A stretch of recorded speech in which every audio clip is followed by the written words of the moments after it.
Do you ever wish there was someone you could talk to who could just straight up tell you what to do to fix your life? For a long time, I truly believed I was not capable of running. I had never run 500 feet without wanting to die. I was pretty sure this whole runner's high thing people talk about was a myth made up by Bigfoot.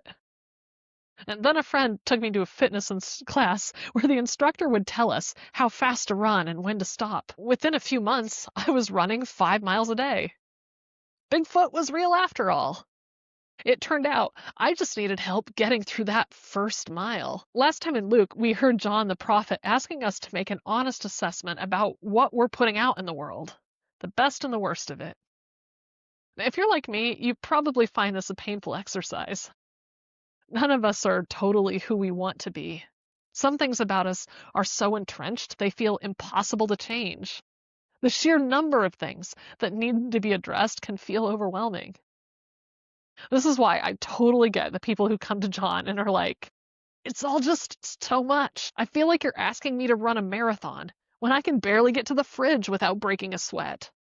John, just tell me what I should do. John is so great about this. He doesn't go, I'm so glad you asked. Let me tell you the 497 things that are wrong with you that you should fix immediately.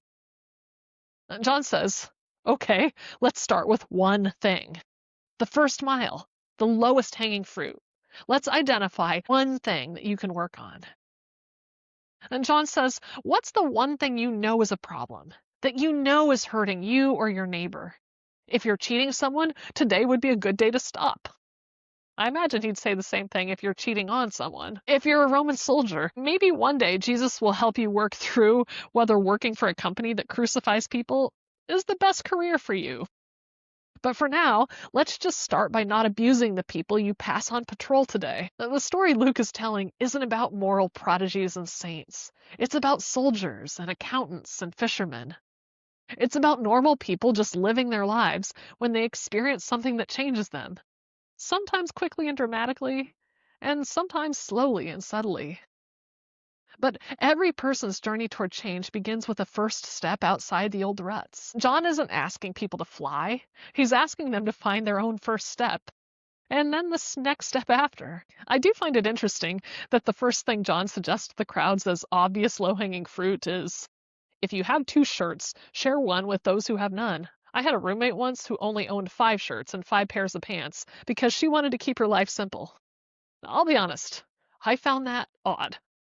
Going down to 1 shirt sounds downright crazy. It's worth remembering that this story comes from the 1st century when all the clothes were handmade and nobody had a closet. In that context, the idea of having one outfit probably wouldn't sound as extreme as it does in an age of $5 polyester. But even today, the world is a strange and complicated place where that kind of scarcity is an unknown. Sometime back, on a trip, I was invited into someone's home. And on a single shelf in his one-room house, he'd lined up all of his possessions. 1 cup, 1 bowl, and 1 toothbrush. No clothes, but the ones he had on. I find myself wondering what John would say to me if he looked over my life. I wonder what he'd pick out as the low-hanging fruit. I wonder if he'd look in my closet and say, Megan, Jesus will help you work out over time how many pairs of shoes one woman should own. But for now, let's start with the basics. Your current shoe rack here is already full. So how about the next time you're seduced by the siren song of a new pair of boots? Instead, you give that money to an organization that gives shoes to kids who don't have any and keeps them from getting worm infections in their feet. Well, when you put it like that, John, it doesn't sound so crazy. One of my favorite YouTube coaches likes to say, progress, not perfection. Every turnaround story has a starting place. Yours is probably already right in front of you. There's a first step you can take that breaks the stalemate, stops the damage, moves you just a little bit closer to who you were meant to be. So what is it? Don't try to plot out the whole course. Today, just claim the first few feet. Let's hear John's advice to people in Luke 3, verses 10 to 14. The crowds asked John, what should we do? John replied, if you have 2 shirts, give 1 to the poor. If you have food, share it with those who are hungry. Even corrupt tax collectors came to be baptized and asked, Teacher, what should we do? He replied, collect no more taxes than the government requires. "What should we do?" asked some soldiers. John replied, "Don't extort money or make false accusations, and be content with your pay." I'm Megan Larissa Good, and this has been Reading Jesus. If you'd like to join me in conversation, go to patreon.com/Jesus Collective Community and look for the Luke 3 post. Thanks for spending a few minutes with me, and I'll see you next time.